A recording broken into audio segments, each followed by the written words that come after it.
We are the keepers of the flame, the sacred order. Let the ceremony begin.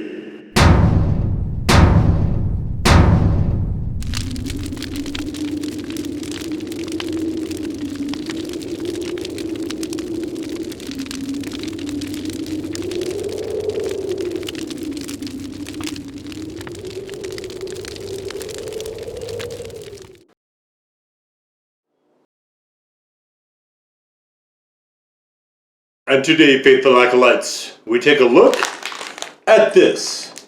And what this is Samyang from the mines of Samyang in Korea. We have here's Hochi. Yes, Hochi. We have the bulldog corn hot chicken flavored ramen. Now, let me just say, I bought a 5-pack of this because I don't understand what the obsession with corn is. There's some Japanese snacks that are like this as well. But I always love these things. So I figured, the worst case scenario is that it would be flavored kind of like the regular black hot chicken ones, which I don't think are great, but are tolerable. The 2-time hot are the flavor, and I just don't think that's a good flavor. It's way too extracty for me. But these, I figured, okay, worst case scenario, it's not going to be like the 2 times. It'll be just like the regular one. And it won't be great, but it'll be edible. But I will say this, I actually like this kind. I enjoyed eating the other 4 noodles that came with the pack. And these labels are atrocious. So anyway, the heat unit is an extract, as is the case. So let's bang this thing open here. And we can see we have noodles. So I'm not going to go through the whole cooking process again. I will just describe it for you. So what we have here is basically I'm going to leave the sauce in there like an idiot while I break it up. Hold on a second here. Okay. So we have this, the corn powder. And we have this, which is the hot spicy stuff. And let's get this on here. Okay, so what I like to do is I like to break these up. Now, I don't normally eat ramen like this, like in a restaurant or anything like that. And depending on how it comes, I may or may not do this part. With these things, I just find it's a lot easier on camera to not have to deal with the full noodles. So that's really the only reason I do this. Of course, this is an old bachelor trick that I used to have years and years and years ago. And what we would do is we would break it up and we would put it actually in these tall styrofoam coffee cups. And that's what we had to do to actually get to fit. We had to break it up. That's kind of where this started. So I'm just going to whip through the process here. What I'm going to do is I'm going to put water in here up to the level of the noodles. I'm going to cook it for 4 minutes. I'm going to let it sit for 5 minutes. And then when we are done with that, I'm going to drain it and I'm going to stir all this stuff in. We'll come back for the stirring all the stuff in portion of this. So, alakazam, bang it a boo. Here we go. We are now cooked. Okay, so drained, cooked, having sat and thought about what they did. And, okay, so let's throw the old sauce packet on in there.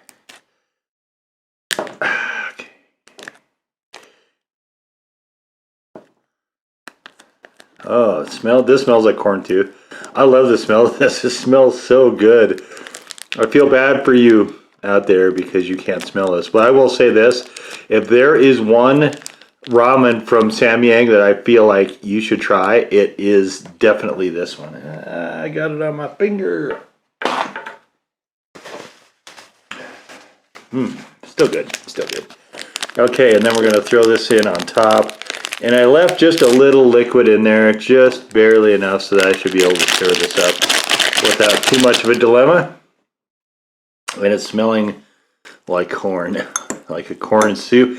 If you guys have had those sort of puffy things from those roll puffy things from Japan, I forget the name of them. But if you've ever had those, this is kind of what that smells like. There's a corn soup sort of thing that looks like basically if you made a Cheeto basically made a Cheeto into a really thick cigar shape. And they had that corn soup variety, and it's like a really nice cream of corn thing, which is kind of where this is going. This is almost like a spicy version of that. Spicy version of a cream corn, so we're just going to incorporate it really well. Have a good amount of liquid in there. As you can see, I didn't drain it super well just because I knew there was a lot of dry powder in this from eating the previous four. And this is absolutely, if you want to get in on the Samyang thing, well, so I shouldn't say that. I haven't tried the black bean yet, and I think there's a low sodium one. I have not tried that either. But the black bean I do have. That'll be coming up in a future installment. I wanted to do this for December because I want December to be really special. Like I'm doing some really hot stuff for the non-sauces, and this one is by far my favorite of any of the spicy noodles that I've tried. So if you're gonna go with Samyang, here's what you can do. If you're going for heat, this one is fine, or the black one. If you're going for flavor, this one starts top, and you can safely, honestly, skip the other ones because they're really not all that, honestly, good. So you could do that route, but this one will ruin you for everything else. So if you start with this one, just be aware, nothing else will be anywhere near as good as this one is. All right, let's get to it.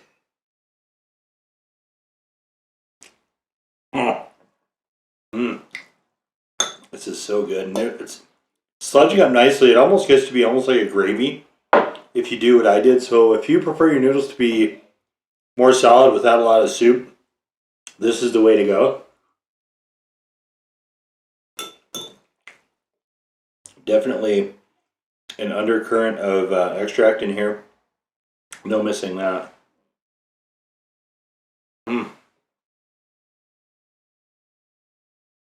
Flavor wise, these are really, really good though. There is so you're not escaping the extract taste.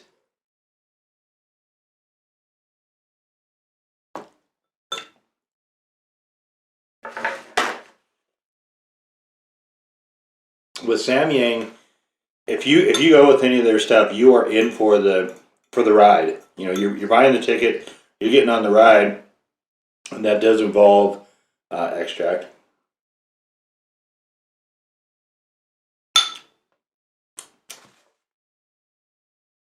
But in this case, it's a lot less obnoxious. I do enjoy these.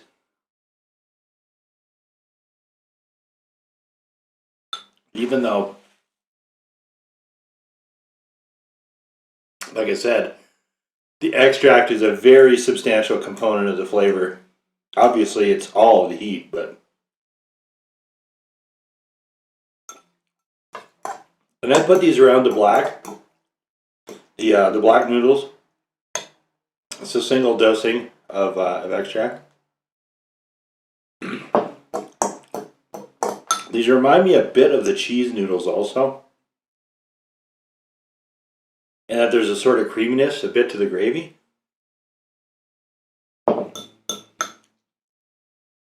But flavor-wise, these are... Cheese ones were okay, they just came off kind of weird.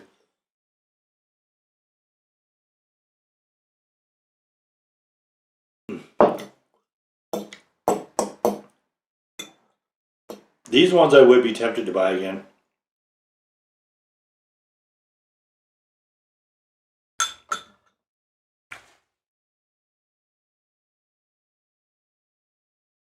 Like if I found a sale or something like that. Not like they're crazy expensive though. I think I paid like $5 for the buy pack. And I can tell you that well worth it.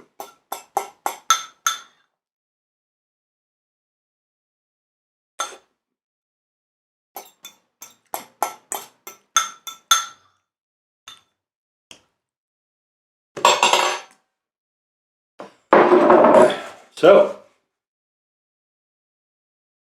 that's the old bachelor trick, right? You get them nice and soft, and you can just bang those things down.